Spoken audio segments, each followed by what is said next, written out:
We're going to take a look at the Buffalo Network admin tools today. First thing you want to do is open it up. Now we're going to take a look and see how updates, issues, or things that might need to be taken notice will appear in your network admin tools. I actually have a VPN configured, so that way you'll see here I have things that are on my LAN as well as things that are being discovered across my VPN tunnel. If you wanted to be able to add devices across the tunnel, you can easily just right click on any blank space over here, and then you can click on specify IP address range and scan, and it'll tell you, hey, you've got two network adapters open right now. One's my LAN and one is my VPN tunnel, PPTP tunnel, and you can go and automatically have it scan through, or you could just type in a range. Maybe you know, hey, it's going to be between here and here. Don't bother scanning, because it's going to check every individual port. It's going to look for SMP or ping, and do a couple things to try to find various TeraStations. Once we've got those added, and you'll see I have those added here, you're going to see various flags all throughout here. Let me expand this a little bit and show you what's happening. I have various TeraStations that need updates. I could now click on one of these. I can right click on that and do the TeraStation update by going into the menu. Okay, let's update that firmware. Or I can choose it on the left side. If I just select my TeraStation and then I can click Tools, Check for Updates, it'll actually go check online and say, hey, look, we see that there is an update for your TeraStation. Again, we can just check all of our TeraStations and hit Next. You'll see here, yep, it's going to go through. It's going to take a look for any updates that are available for those. So I'm going to close this out now, and we're going to take a look at another update. I have gone into my TeraStation 5800 and I've unmounted two of the drives. What that's going to do is it's going to put my RAID 6 into a degraded mode. So if I click on this, you'll see over here, hey look, I have a RAID 6. Let me expand that a little bit. It's going to show you all the information about it, if there's anything plugged into these.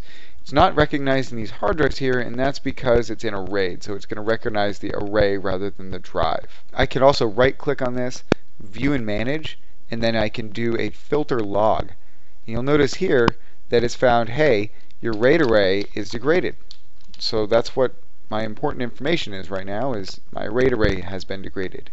If there's a TeraStation that goes offline, if the network card fails perhaps, or a VPN tunnel's down, it can't find it, or perhaps the device is turned off, it'll actually list it here, and I'll say there's a communication error. Can't talk to that TeraStation. Let's go ahead and I'll right click on this, and then we'll be able to open the web admin interface. It's going to show you a timestamp of how often these things are happening. You'll see here at 9:45, that's when I went and scanned and found that device, it added it, and here is when I started breaking out my RAID array. I went through. Now, in addition to that, you're also going to likely have set up an SMTP service, so that way you'll also have any people on a list be getting an email. To do that, you'll see in the management area, and then you'll have email notifications. So this would have emailed somebody out if I had a recipient. You'll notice the flag is going here, hey, you have an alert, you've got some hard drives down, the system's running in degraded mode. So I'll go into my drives, and here's where I have my unmounted disks. Let's rediscover these disks.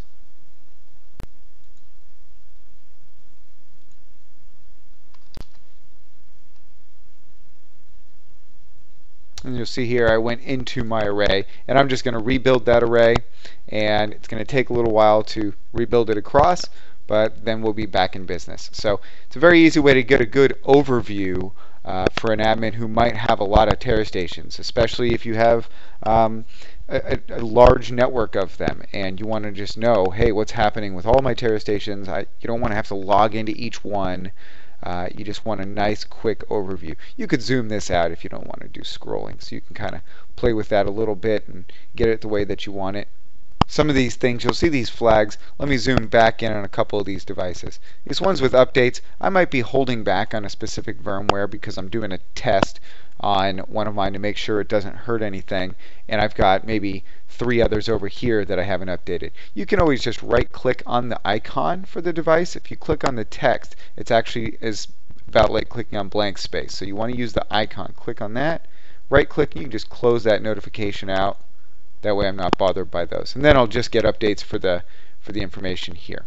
Another thing that you can do that you might want information on is if you were to right click on these devices, you can set up a TeraStation function for monitoring the array or disk usage. So if I want to say monitor to make sure if I get below a percentage or a specific gigabyte set to show an information flag. If I get down to 5% capacity left, I need to know so that way I am aware that I need to have something done. And you'll even notice here I have a new log that I am restructuring my RAID array. So I started rebuilding it. It's updated that information here in the log. If somebody needs to find out what's gone on in the past, or maybe you have a couple admins, they can see, okay, somebody's already restructuring that RAID array. I don't have to hop into it right now. Let's not have two people doing that.